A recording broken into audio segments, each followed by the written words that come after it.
안녕하십니까, 안녕차입니다. 자, 이번 강의는 페이지 66페이지 펴보시면 통정의 허위 표시에서 108조가 나옵니다. 개념은 이렇습니다. 의사와 표시가 지금 불일치되어 있어요. 불일치됐음 뻔히 알면서 하거든요. 여기까지는 무엇과 똑같냐면은 저번 시간에 했던 진이 아닌 의사표시하고 똑같죠, 그죠? 그럼 뭐가 다르냐?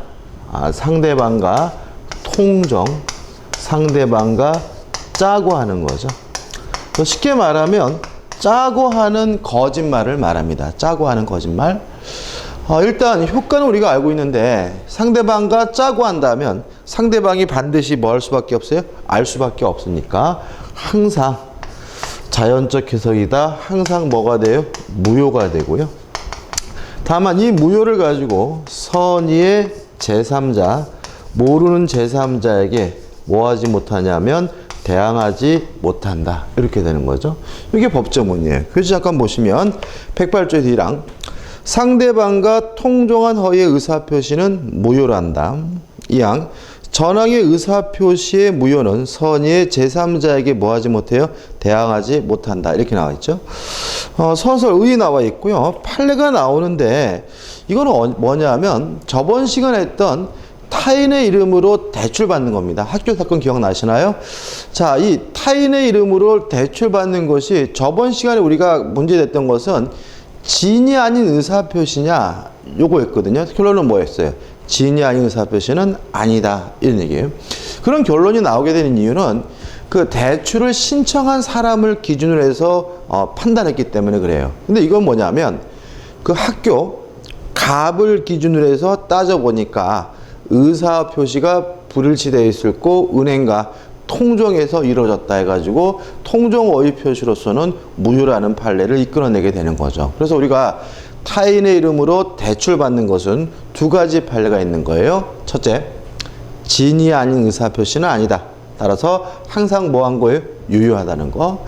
두 번째, 뭐이긴 하냐면 통정 허위 표시이긴 하다. 따라서 무효다 해서 두 가지 판례가 있고 이 두 가지는 모순되는 것이 아니라 관점을 달리하는 것이니까 따로 좀 기억해 두셔야 됩니다. 그 다음 2번 구별 개념이 나오는데 이 구별 개념은 통정어휘 표시를 다 끝내고 나서 볼 거예요. 일단 넘어갑니다. 우측 하단에 오시면 뭐가 나오냐면 요건이 나와요. 오른쪽 하단에요. 1번 의사표시가 있어야 된다. 그죠? 2번 의사표시가 뭐가 돼야 돼요? 불일치돼야 되고 3번 알면서 해야 된다. 여기까지는 진이 아닌 의사표시하고 똑같고요. 다른 점은 넘겨보시면 4번 상대방과 통정이 있을 것 짜고 해야 되고요. 5번 왜 그딴 짓을 했는지 이유나 동기는 뭐 하지 않습니까? 묻지 않는다는 거 기억해 두시면 되겠죠. 그 다음 효과예요. 일단 진이 아닌 의사표시는 판례도 좀 중요했어요. 근데 통정어휘 표시는 판례는 아까 말씀드린 거 타인의 이름으로 대출받는 것은 통정어휘 표시로서 무효다. 이거 하나 기억하시면 되고요. 판례들은 그닥 중요하진 않고요. 뭐가 중요하냐면 효과 법조문인데 요 법조문 내용이 보다시피 굉장히 뭐예요? 단순하죠. 그래서 이 부분은 반드시 사례를 가지고 문제를 내게 되어 있으니까 사례를 중점으로 해서 한번 정리해 보도록 하죠. 사례는요, 대단히 고정적이에요. 다양하게 나오는 것이 아니라 한 가지 사례만 나오고 있으면 조금씩 변형이 되는데 일단 기본의 사례는 이런 거죠. K라는 사람이 갑에게 1억을 빌려줘서 1억을 받을 돈이 있는 채권자인데 갑이 돈을 갚기 싫어요. 근데 문제는 돈을 안 갚으면 자신이 소유하고 있는 요 A 건물을 K가 강제 집행 경매할 것 같아요. 그래서 돈 갚기 싫어서 을과 짜고 하지도 않은 매매를 한 것처럼 가장을 해서요. 갑이 을에게 등기를 해뒀다. 요게 가장 전형적인 사례고 요 사례를 반드시 분석해야 됩니다. 자, 생각을 해보자. 갑과 을 간의 가장 매매는 실제로는 안 한 거죠. 근데 을과 뭐하고 한 거죠? 짜고 한 거니까 요게 통정어휘 표시. 통정어휘 표시여서 어떻게 해요? 뭐가 돼요? 무효가 되고요. 요 매매가 무효면 무엇도 무효가 되냐면 등기도 무효가 되니까 갑에게 여전히 뭐가 있는 거죠? 소유권이 있다까지 왔어요. 그죠? 자, 그럼 문제가 되는 것은 뭐냐면 을한테 이제 돌려다오 라고 했더니 을이 돌려준다면 아무 문제가 없는데 안 돌려줘요. 이랬을 때 갑이 자신이 소유권자라는 이유로 을의 등기에 대해서 말소해달라고 법원에다가 청구할 수 있느냐, 이게 문제가 되는데 일단 가능하다. 다시 말하면 갑은 소유권을 이유로 을의 등기에 대해서 말소 등기를 청구하는 것은 뭐하죠? 가능하다는 거 꼭 기억해 두시기 바랍니다. 그럼 여기서 우리가 생각나는 게 있죠. 혹시 이거 불법 원임금이 아닌가요? 아니란 얘기죠. 다시 말하면 갑이 을과 짜고 을 앞에 등기해 놓은 이유는 뭐예요? 채무회피죠. 돈 갚기 싫어서 하는 거죠. 다시 말하면 채무회피는 인간 본성의 발현이니까 뭐 하진 않죠? 반사회적이진 않죠. 다시 말하면 요 매매가 무효인 이유는 둘이 짜고 해서 통정허위 표시에서 무효인 것이지 요 자체가 뭐인 것은 아닌 거죠. 반사회적인 것은 아니다. 따라서 을에게 등기해 놓은 것은 뭐는 아닙니까? 불법 원임금은 아니므로 갑 스스로 무효라고 주장하면서 을의 등기에 대해서 말소해달라고 뭐 할 수 있습니까? 청구할 수가 있다. 첫 번째 기억할 거고요. 그 다음에 채권자는 또 뭘 할 수 있느냐? 요 채권자도 갑과 을 간의 매매가 통정허위 표시로서 무효라고 주장하는 거 가능해요. 따라서 을의 등기에 대해서 말소해달라고 청구할 수 있는데 유의하실 것은 이게 나중에 이유를 알게 되는데 K가 직접 을에게 말소 등기해달라고 청구할 수는 없고요. 갑을 대의해서 쉬운 말로 하면 갑을 통해서 을의 등기에 대해서 말소 청구를 할 수 있다는 거 꼭 기억해 두시고 뭐 할 수는 없죠? 직접 할 수는 없는 거죠. 그 다음 문제가 있어요. 어떤 문제냐면 K가 갑과 을 간의 매매가 무효라는 것을 주장하려면 둘이 짜고 했다는 사실을 뭘 해야 돼요? 입증해야 되는데 쉽지 않겠죠. 그죠? 그래서 우리 민법은 한 가지 더 규정을 두고 있는데 두 번째로 이러한 갑의 행위는 사해 행위라는 이유로 K가 일방적으로 취소하는 것도 가능한데요. 이 취소는 누가 하고 있죠? K, 채권자가 하고 있기 때문에 이걸 우리가 채권자 취소권이다 라는 말을 쓰게 되고요. 그러면 사행이라는 말이 뭔 말인지 알아야 되겠죠? 사행이란 쉽게 말씀드리면 채무자가 재산을 도피시키는 행위를 사해행위라고 해요. 그러면 생각을 해보자고요. 지금 갑이 을과 짜고 을 앞에 등기는 가장 주된 이유는 뭐예요? 돈 갚기 싫어서 재산을 도피시키려고 하는 거죠.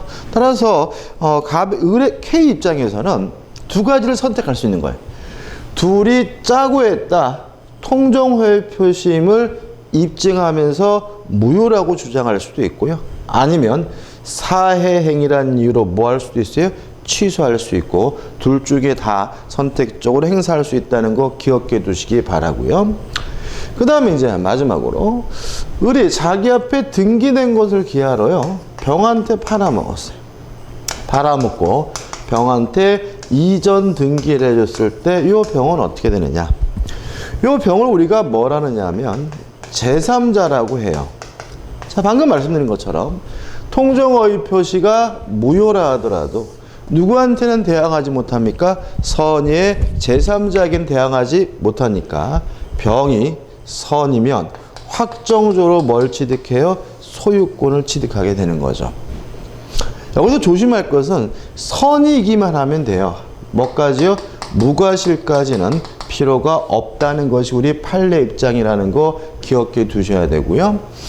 또 하나 기억할 것은 모든 제3자는 얘뿐만 아니라 앞으로 나오는 모든 제3자는 선임을 추정받아요. 따라서 스스로 뭐 할 필요 없냐면 입증할 필요가 없다는 것도 좀 하나 기억해 두시면 됩니다. 그 다음 병이요. 또다시 정한테 팔아먹었어요. 정한테 팔아먹고 정한테 이전 등기를 해주면 요 정을 우리가 뭐라 그러냐면 전득자라고 해요. 자, 여기서 조심할 것은 만약에 병이 선이어서 소유권을 취득했다면 이제 병은 지껏 지가 팔아먹은 거죠. 따라서 이때 정은 선이든 악이든 묻지 않고 뭘 취득하게 됩니까? 소유권을 취득하게 되고요.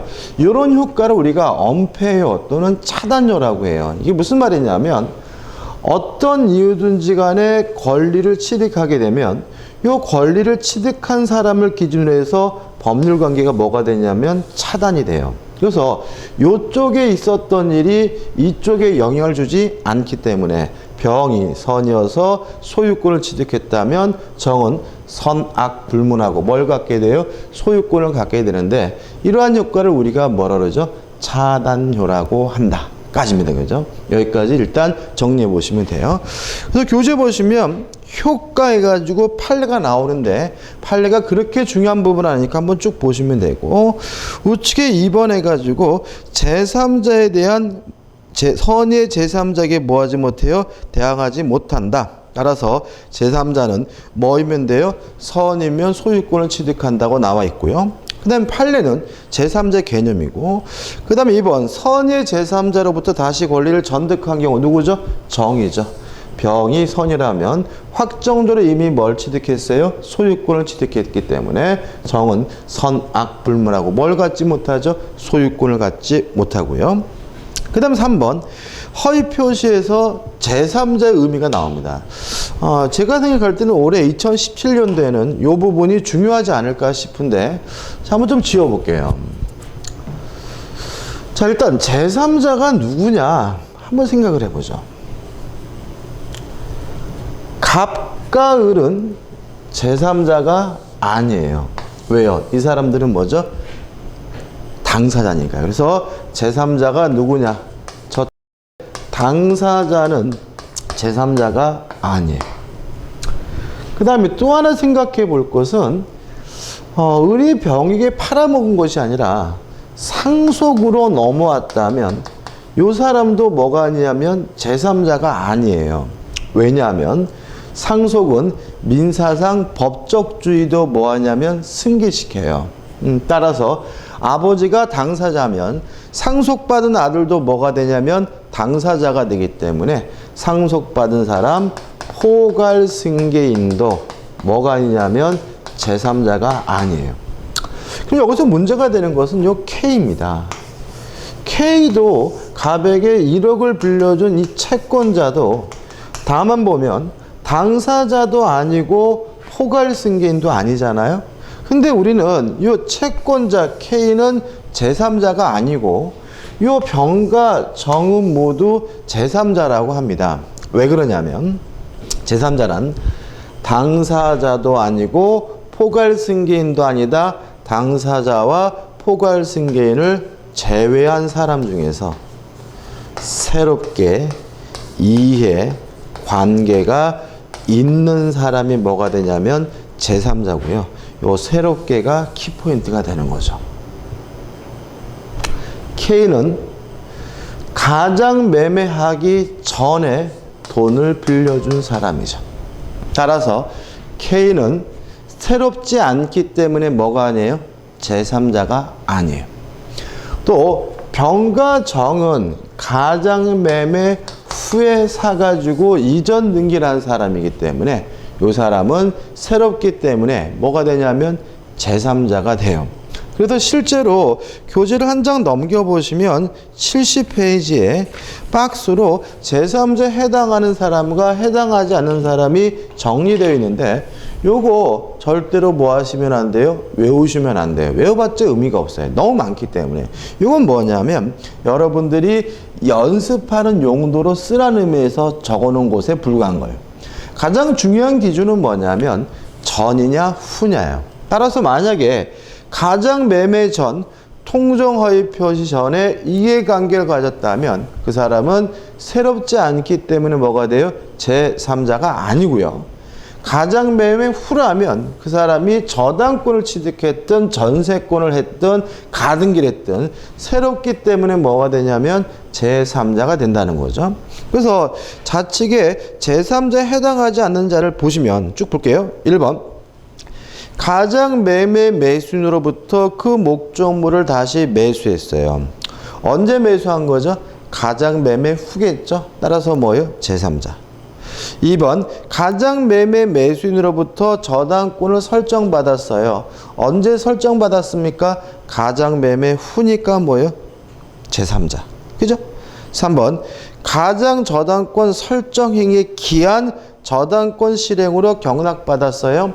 언제 경락받았습니까? 가장 저당권 설정 후니까 뭐예요? 제3자. 더 이상 읽어볼 필요가 없겠죠. 그죠? 그래서 우리가 제3자냐 아니냐를 판단할 때 외워서 접근하지 마시고 제3자가 되려면 새로 와야 된다. 따라서 통정허위 표시 후에 이해관계를 가졌다면 새롭기 때문에 뭐가 돼요?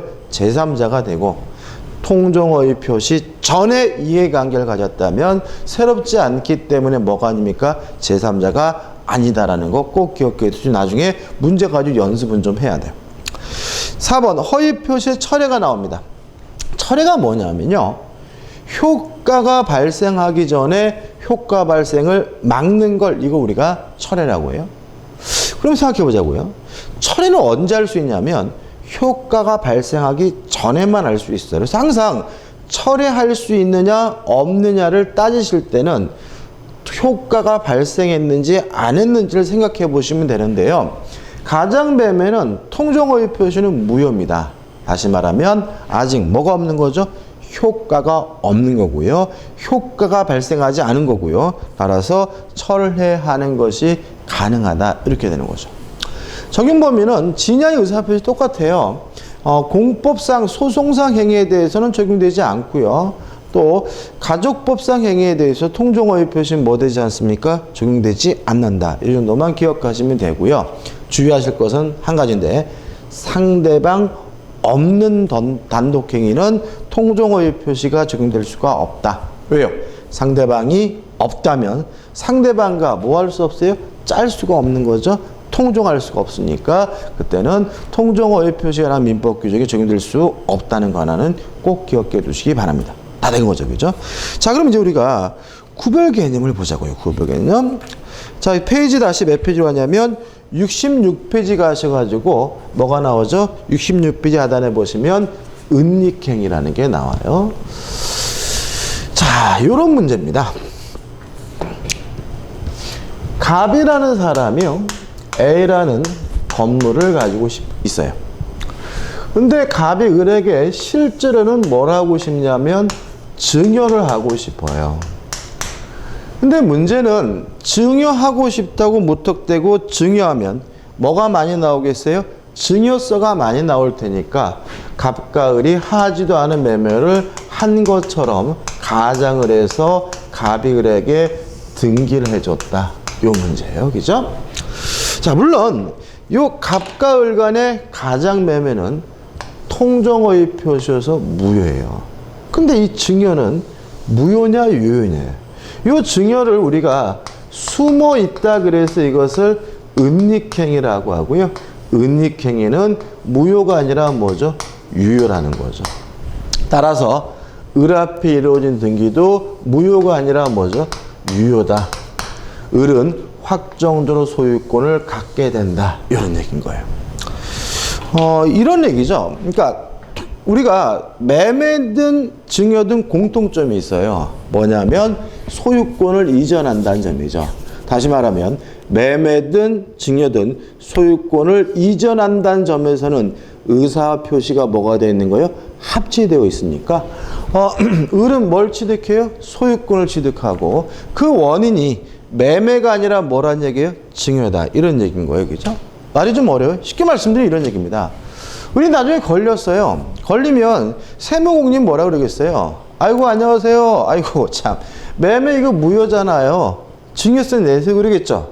그 말은 매매는 무효지만 뭐는 유효하다는 얘기예요? 증여는 유효하다는 얘기인 거죠. 그죠? 그래서 이 증여를 숨어있다 그래서 은닉행위라고 하고 은닉행위는 무효가 아니라 뭐 한 거예요? 유효한 거죠. 그 다음에 을이 자기 앞에 등기된 것을 기하로 병한테 팔아먹고 병한테 이전 등기를 해줬다면 이 병은 선이든 악이든 묻지 않고 뭘 갖게 돼요? 소유권을 갖게 되겠죠. 왜요? 차단료죠. 을의 등기가 유효하다. 을은 확정적으로 뭘 갖게 됐어요? 소유권을 갖게 됐어요. 따라서 갑과 을 간의 관계가 병에게 무엇을 안 줘요? 영향을 안 준다. 차단료가 있기 때문에 병은 선악불문하고 소유권을 취득한다는 것까지 꼭 기억해 두셔야 합니다. 그 다음 우측에 2번 신탁행위가 나오고 3번 사행이 나오죠. 사행은 아까 말씀드렸습니다. 채무자가 재산을 도피시키는 행위를 사행이라고 하고 채권자가 일방적으로 뭐 할 수 있습니까? 취소할 수 있고 이게 뭐랬죠? 채권자 취소권이다. 사행은 끝났고 그럼 이제 뭘 공부해야 되냐면 신탁행위라는 개념을 봐야 되는데요. 이 신탁행위라는 개념이 은근히 까다로워요. 한번 읽어볼게요. 박스 밑에 이 신탁행위 어떤 경제적 목적을 달성하기 위하여 상대방에게 그 목적 달성에 필요한 정도를 넘는 권리를 이전하면서 이 신탁행위를 이해하기 위해서 키포인트는 뭐냐면 넘는이라는 두 글자예요. 넘는. 무슨 말이냐면 신탁행위는 주고자 하는 것보다 좀 큰 것을 주는 척하는 걸 우리가 신탁행위라고 합니다. 자, 통정어휘 표시는 아무것도 안 주는 거죠. 주지도 않으면서 주는 척 하는 거잖아요. 근데 신탁행위는 주는 게 있다는 거예요. 주긴 준다는 거죠. 다만 주고자 하는 것보다 좀 뭐예요? 큰 것을 주는 척 하는 것을 신탁행위라고 하고 우리가 흔히 뭐죠? 투자 신탁할 때 그 신탁하고는 좀 개념이 다른 거니까 좀 유의하시기 바라고요. 신탁행위와 관련돼서 우리가 두 가지를 기억해 두셔야 돼요. 첫 번째, 양도담보는 신탁행위로서 무효가 아니라 무효라는 것이 우리 판례 입장이에요. 그럼 양도담보가 뭐냐? 이런 얘기. 을이 갑에게 1억을 빌려주고요. 1억 채권을 담보하기 위해서 갑소유 A 부동산에다가 담보를 설정하려고 해요. 근데 만약에 이 A 부동산이 시가가 한 1억 1천 정도 된다. 그러면 1억 못 빌려줘요. 왜냐하면 저당권 설정하고 나중에 경매하게 되면 1억 1천짜리가 1억이 나온다는 보장이 없거든요. 그죠? 그래서 이 경매라는 것이 제값을 제대로 못 받아준다는 것은 치명적인 뭐가 돼요? 약점이 되기 때문에 이때 갑과 을이 담보를 목적으로 을에게 소유권을 이전해 줄 수가 있어요. 우리가 소유권을 이전한다는 걸 뭐라 그러죠? 양도라고 하고요. 요 갑과 을이 소유권을 이전한 이유는 뭐예요? 담보니까. 이게 뭐죠? 양도 담보가 되는 거예요. 우리가 나중에 가등기 담보법에서 아주 구체적으로 공부할 거예요. 개념은 소유권을 이전하는 방식으로 이루어지는 담보가 뭐예요? 양도 담보다. 근데 이게 왜요? 통정허위 표시처럼 보인단 말이죠. 한번 볼까요? 지금 갑과 을의 의사는 담보를 설정하고자 하는 거죠. 근데 외부적으로 표시는 등기는 뭐가 넘어가고 있어요? 소유권 자체가 넘어가고 있고 물론 갑과 을 간에 무엇을 통해서요? 계약을 통해서 하기 때문에 이게 통정허위 표시로서 무효가 아니냐? 요 문제인 거예요. 이 문제도 우리 판례는 아무것도 안 주면서 주는 척하는 것만 통정허위 표시라는 거예요. 실제 주는 것이 있긴 한데 주고자 하는 것보다 큰 것을 주는 척하는 것은 이것은 통정허위 표시가 아니라 신탁행위이기 때문에 무효가 아니라 유효라는 것이 우리 판례 입장이고 이게 결국은 뭐가 되는 거죠? 신탁행위의 개념이 되는 거예요. 이해되시죠? 그 다음에 또 하나 더 기억해 두셔야 되는데 뭐냐면 채권 추심을 위한 채권 양도도 뭐로 이해하냐면 신탁행위로 이해한다는 거죠. 이런 얘기입니다. 을이 갑에게 1억을 빌려줘서 1억을 달라 요구할 수 있는 뭐가 있냐면 채권이 있어요. 근데 이 갑 그지 같은 놈이 돈을 안 갚아요. 그래서 을이 어떻게 골치 아픈 거죠. 근데 친구 병이 지나가다가 을을 보더니 야, 엄마 표정이 또 왜 그래? 아, 자식이 이거 급하다고 해서 빌려줬는데 나한테 안 갚아. 미치겠어. 환장했어. 우리 와이프가 알면 난 맞아 뒤지는데 어떡하지? 그랬더니 내가 대신 받아줄게. 그리고 나서 병이 갑한테 가서 빨리 돈 갚아 이 짜샤라고 지랄거리면 갑이 분명히 뭐라 그러냐면 네 일이나 신경 쓰라 그러죠. 야 이 자식아 네가 빌려줬어 임마? 왜 네가 빌려준 것도 아닌데 나한테 지랄거려 자식아 이럴 거란 말이죠. 그죠? 그래서 이제 병이 을한테 온 거죠. 야 내가 을을 만나가지고 너한테 빨리 돈을 갚으라고 지랄거렸더니 이놈이 뭐라 그러냐면 내 일이나 신경 쓰라 그러거든. 그러니까 네가 나한테 채권을 양도해 준 것처럼 해주면 내가 요놈한테 떳떳하게 가가지고 돈 달라고 지랄 그려줄게. 이게 뭐예요? 채권 추심을 위한 채권 양도인 거고요. 물론 을이 병한테 실제로 채권을 주는 건 아니에요.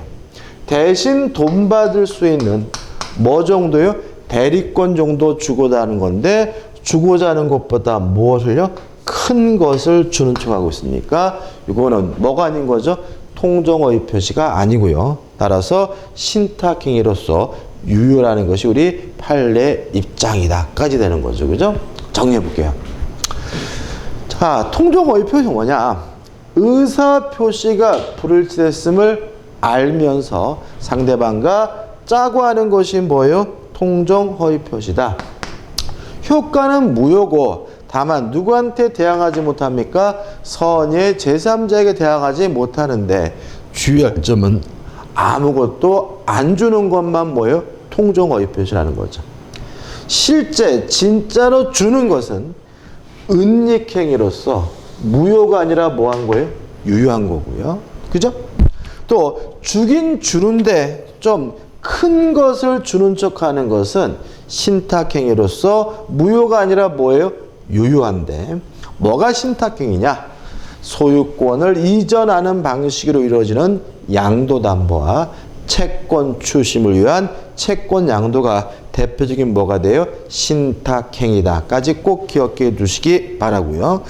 이번 강의는 여기까지고요. 다음 강의 때 착오에 의한 착오에 의한 의사표시를 하기 전에 대패해제를 풀어봐야 되겠죠. 71페이지 보시면 문제가 나옵니다. 죄송합니다. 자, 71페이지.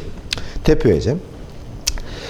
갑은 자신의 부동산에 관하여 을과 통정한 허위의 매매 계약에 따라 소유권 이전 등기 을에게 해주었다. 그 을은 이러한 사정을 뭐죠? 모르는 병과 위 부동산에 대한 매매 계약을 체결하고 그에게 소유권 이전 등기를 해주었다. 다음 설명은 틀린 것은 사례 문제고요. 이거는 2016년도 작년도 시험 문제인데 아까 제가 설명드린 전형적인 사례임을 알 수가 있고요. 아주 쉽게 답을 찾을 수가 있어요. 1번 갑과 을은 매매 계약에 따른 채무 이행할 필요가 없다. 왜요?